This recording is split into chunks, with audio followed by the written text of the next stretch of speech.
Olá pessoal, nesse vídeo eu vou falar um pouco sobre este livro aqui, tá? É o livro Inovação do Stuart Krainer e da Des Dearlove. Foi publicado pela Bookman em 2014, uma editora de Porto Alegre. Bom, ele fala sobre vários livros sobre inovação e dá um cenário do que está sendo discutido nessa área, né? Então, o primeiro capítulo ele fala sobre o Clay Christensen, no livro dele O Dilema do Inovador, né?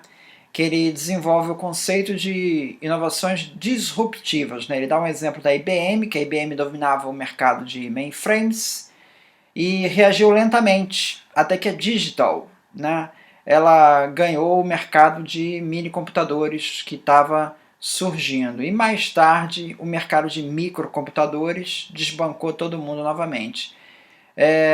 Outro exemplo que ele coloca é da Xerox, tá, que deixou a Canon entrar no mercado de pequenas copiadoras. Tem também o exemplo da Kodak, que foi desbancada com a tecnologia das fotografias digitais, né? Então esse é o dilema do inovador, ou seja, o inovador ele deve estar sempre atento para uma inovação disruptiva que vem no horizonte, tá? Então a empresa, quando chega uma tecnologia nova, ela por um lado, ela não quer reduzir as margens de lucro dela com a tecnologia antiga que ela vem desenvolvendo, não é tão fácil substituir a antiga pela nova, ela ainda vislumbra muito lucro com a tecnologia antiga, então não vale a pena entrar na nova. E isso é um paradoxo, né? Que isso acaba tirando ela do mercado. Outro aspecto é o próprio consumidor. No início da tecnologia, o consumidor, em geral, ele não está receptivo para essa tecnologia nova. Ele, muitas vezes, porque ainda não aparece muito evidente que aquilo vai emplacar como um sucesso comercial, né? Então as pessoas hesitam um pouco em entrar. Então, esse é o dilema, né? Desenvolver uma nova tecnologia que os clientes acham que não querem e que ainda produz lucros menores, será que vale a pena? Ou devo continuar na antiga? O segundo conceito que ele desenvolve é o de cocriação do futuro, tá? Esse conceito foi desenvolvido por Coimbatore Prahalad no livro Competindo pelo Futuro, em que ele mostra que o mercado atual dos consumidores, os consumidores desempenham um papel fundamental nas inovações. Ele dá um exemplo na área de software, né, com o desenvolvimento dos softwares beta. Ele dá exemplo na área de videogames, o videogame World of Warcraft, tá, que ele fornece ferramentas para que os consumidores personalizem os personagens e os ambientes, e isso acaba sendo usado pela empresa para as novas versões. Outro exemplo é a tecnologia reCAPTCHA, né? Aquela sequência de letras ou de situações que você tem que prever para você ter acesso a uma página, né, na internet. E aquela sua resposta é usada para realimentar uma rede neural. Você está trabalhando para a firma, né?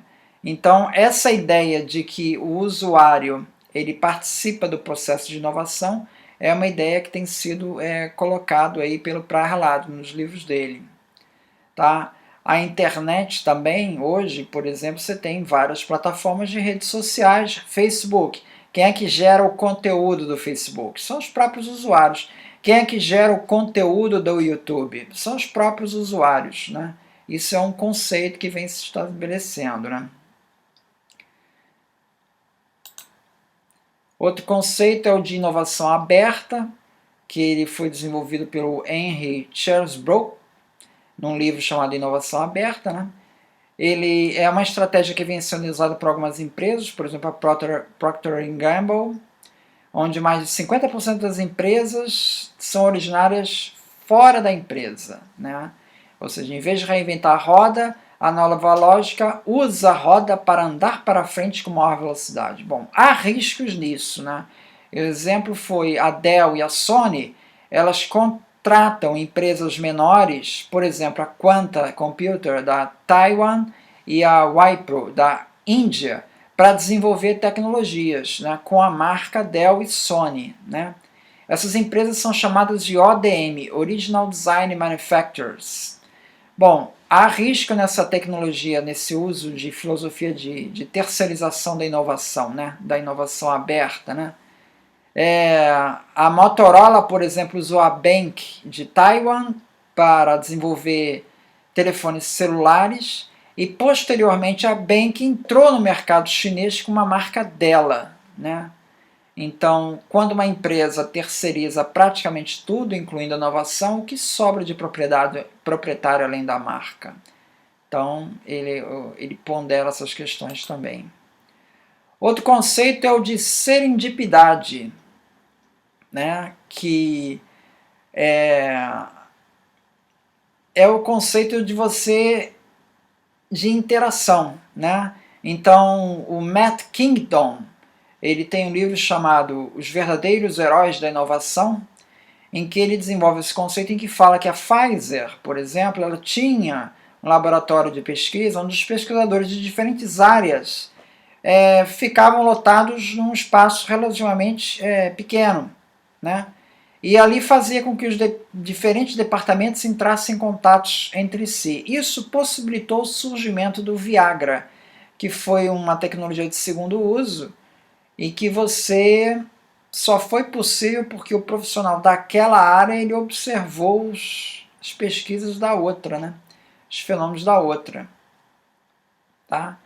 Então, tem uma frase que ele usa que a rede de boatos dentro de uma empresa precisa ser alimentada com histórias de sucesso e inovação. Então, a rede de boatos quer dizer essa conversa de corredor, né? Essa conversa de elevador, né? Essa conversa entre as áreas. É fundamental que você fomente nessa conversa histórias de inovação, para que aquilo recircule, né? Isso é uma coisa que vale pensar aqui no caso brasileiro, né? Você conhece muitas histórias de inovação, de empresas bem-sucedidas de inovação, empresas brasileiras? É o tipo de coisa que precisa ser dado mais publicidade, tá? Uma outra coisa que ele destaca é a questão da arquitetura das empresas, né? A arquitetura das empresas, elas têm que estar pensando nessas interações. Agora, minha pergunta é a seguinte: como fica essa questão depois da pandemia, né? Porque numa época em que está se questionando tanto a aglomeração, né? E você tem uma literatura de inovação que fala que exatamente a aglomeração é um foco de inovação. Outro conceito é de inovação reversa, é de um indiano chamado Vivai Govindarajan.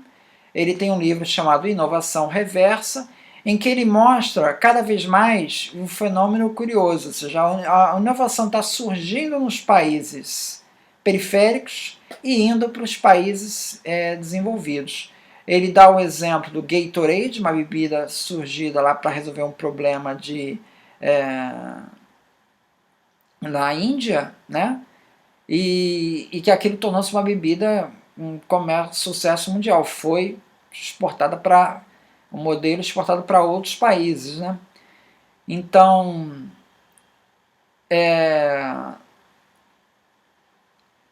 enquanto Michael Porter ele dizia nos anos 30 que a empresa devia encontrar uma posição em seu setor e erguer barreiras para proteger essa posição, hoje em dia, desde os anos 90, a estratégia agora é buscar a instabilidade, né? Buscar a mudança. Essa ideia de garantir, quase que estabelecer um feudo, é exatamente o oposto do que está se pensando agora.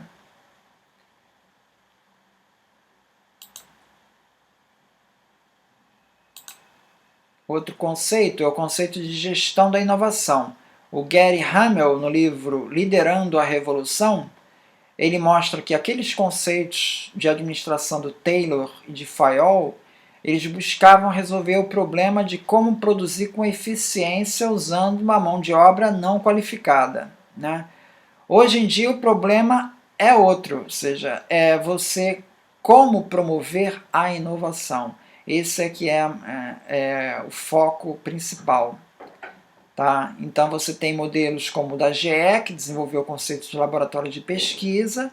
Depois você vê a General Motors, que desenvolveu o conceito de descentralização, né, das operações da empresa. A Toyota buscou soluções com foco no funcionário e controle estatístico de processo. A Procter Gamble, inovação aberta. Então tudo são técnicas de administração que vêm sendo procuradas. E cada vez mais a gestão da inovação agora está assumindo um destaque maior. Ela que era periférica nesses processos anteriores, e porque ela ainda traz o conceito de gestão da inovação como sendo algo muito hierárquico, né? Algo que remete à burocracia. Né? O conceito ainda traz essa ideia. Né? Bom, outra questão é a questão da liderança para inovação. Aí tem uma metáfora, né, que o autor usa, né, que ele cita aqui na página 124, ele usa uma metáfora interessante. Nelson Mandela disse que um líder é como um pastor.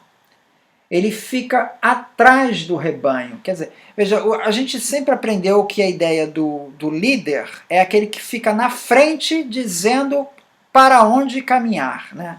Esse conceito ele acha que já está ultrapassado. Né? Nelson Mandela diz que um líder é como um pastor, ele fica atrás do rebanho, não é na frente, deixando os mais ágeis seguirem em frente, enquanto os outros o seguem, sem perceber que o tempo todo estão sendo direcionados de trás. E pessoas liderando grupos inovadores dizem mais ou menos a mesma coisa. Não se trata de dizer, ei pessoal, precisamos ir, sigam nessa direção. Se trata, ao invés disso, de inspirar o grupo a seguir o líder, porque, fundamentalmente, eu não sei a resposta. Eu não sei aonde estamos indo. Então não é disso que se trata a liderança. Liderar é criar grupos, equipes e pessoas dispostas e que são capazes de resolver juntos problemas de maneira inovadora. Então é interessante, quer dizer, o líder ele não aponta o caminho porque ele não sabe o caminho, mas ele deixa liberdade para as pessoas mais ágeis irem numa direção para depois ele, como líder, guiar o grupo em torno da direção que ele acha que é mais promissora. Então, esse papel eu achei interessante. Teresa Amabile e Stephen Kramer, né, tem um livro chamado Princípio do Progresso, que eles destacam que o sucesso de uma empresa está em criar condições para uma vida interior satisfatória aos funcionários em todos os níveis hierárquicos. Então ela destaca que, por exemplo, pequenas vitórias exercem um efeito surpreendentemente forte sobre o desempenho das pessoas. Tá? Pequenos contratempos produzem um efeito desproporcionalmente negativo. Cultivar o senso de progresso das pessoas é o segredo para sustentar a sua motivação. Então, a ordem do dia é essa polinização cruzada de ideias, né? Fazer as pessoas interagirem entre si. Então, a inovação ela deixou de ser uma ferramenta estritamente relacionada com o progresso tecnológico, né? E passa a envolver todos esses fatores sociais aí do contexto. Então, é isso então. Muito obrigado.